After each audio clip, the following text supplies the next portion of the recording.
Thursday, February 27th. Here's everything going on that Canadians are talking about. Just for any of you who are not seeing the news, I thought I'd do a little roundup.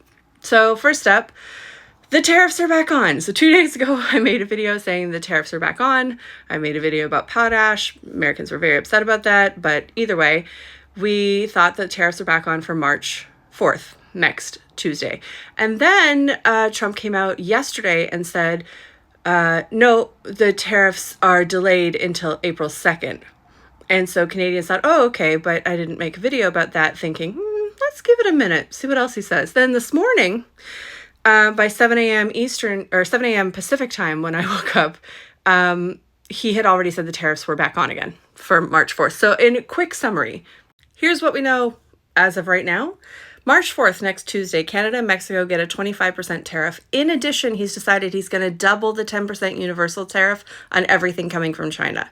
March 12th, an additional 25% stacked tariff will go on aluminum and steel coming from Canada, so that'll make it a 50% tariff.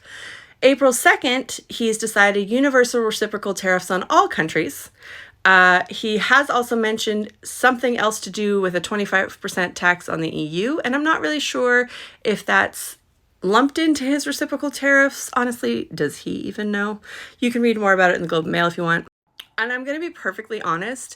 I mostly spend a lot of time on Threads, and that's where a lot of people give me their responses. And when I was posting about that, Canadians are not at a level of like, oh, that's good news. We're at a level of like, close the borders, stop trading. We're not taking your shit anymore. Like, we've hit a level of everybody's saying, well, this is just like classic narcissist behavior. This is abuser behavior. We don't care. They keep saying they want our eggs now. They want other stuff. And we're just like, cut it off. We're not trading with you. Like, not even, we don't mind being tariffed. Canada's going to put on our own tariff, but more just like, we're done. So that's the level on the tariff situation. Today, the Prime Minister of the UK was visiting the US, talked to Trump, gave him a letter of invitation to Buckingham Palace from the King. And Canadians are not feeling so great about that, Your Majesty. We would love for that not to happen. I don't know what's going on. But Canadians are very much the vibe of like, hey, UK, why are you throwing us under the bus to secure your own deals? And I could make a whole video on the relationship between the King of Canada and the UK, because Americans keep confusing it as us being the part of the UK, or also the Commonwealth as being the same as the monarch. It's all very different and complicated. And trust us, we understand it. We have a constitutional monarchy. We're fine. But we're a little annoyed that they're stabbing us in the back, is what it feels like. Also, we've been following closely the measles outbreak that's happening in Texas and now Kentucky.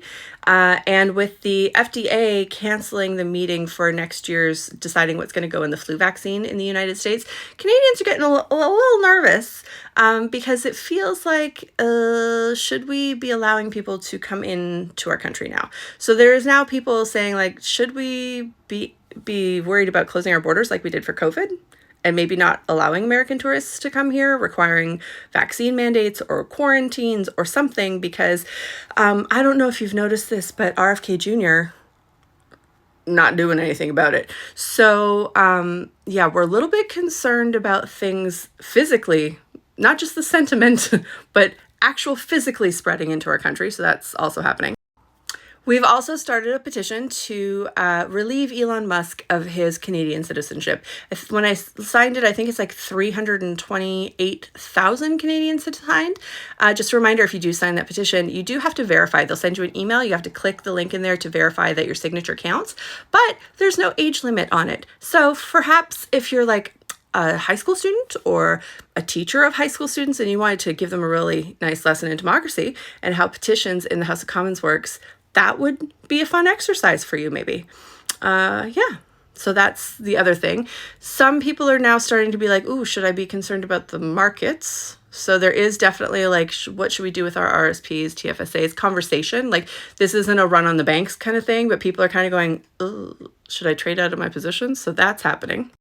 Also in the Canadian zeitgeist right now, people are not too pleased with New Heights podcast for having the Takuk, I never remember their names. I don't know why I can look at the name and never say it. the bullies from the American team who talked about being motivated by the destruction of Canada to play in a hockey game that they lost, they had those guys as guests on their podcasts, and Canada's not taking that very well. And speaking of podcasts, we did also see the news that Andrew Tate is back in Fort Lauderdale. So Andrew Tate, the king of the manosphere, he was in Romania, where he was arrested for human trafficking, including of American women. And he was there, he wasn't allowed to be released, and then the Trump's administration at the Munich Security Council sort of leaned on Romania and was like, let him out.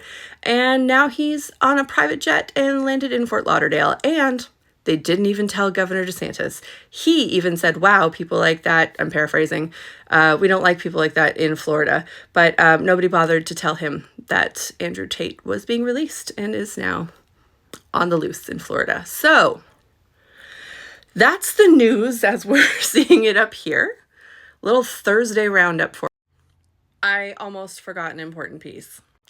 Senator Tom Tillis, North Carolina, I believe, a woman wrote into him saying that she's really concerned about what's happening with Canada, and his response said, "Thank you for contacting me regarding the potential acquisition of new territory." What? He also talked about us as threats from our adversaries. We are not your adversaries, and we are not interested in being acquired. Not invaded, not occupied. It's never gonna happen. But when your senators start saying shit like this, we get a little angry. So that's a little Thursday roundup. I think tomorrow I've decided I'm just going to do Fun Friday. I'm going to dedicate Fridays to showing you how you can support Canadians, different Canadian authors specifically, and I'm going to try and highlight different books and people that you can read and people that you can support, because in times of political unrest and uncertainty, the best thing that you can do is read. The best, where you are looking for your history, for what to do, for how to deal with oppression, those things are all found in libraries. And I think now is a really good time to promote reading. So every Friday, I'm going to be highlighting new Canadian authors and books and ways that you can support our artists up here if you would like to do that. That is the Thursday Roundup.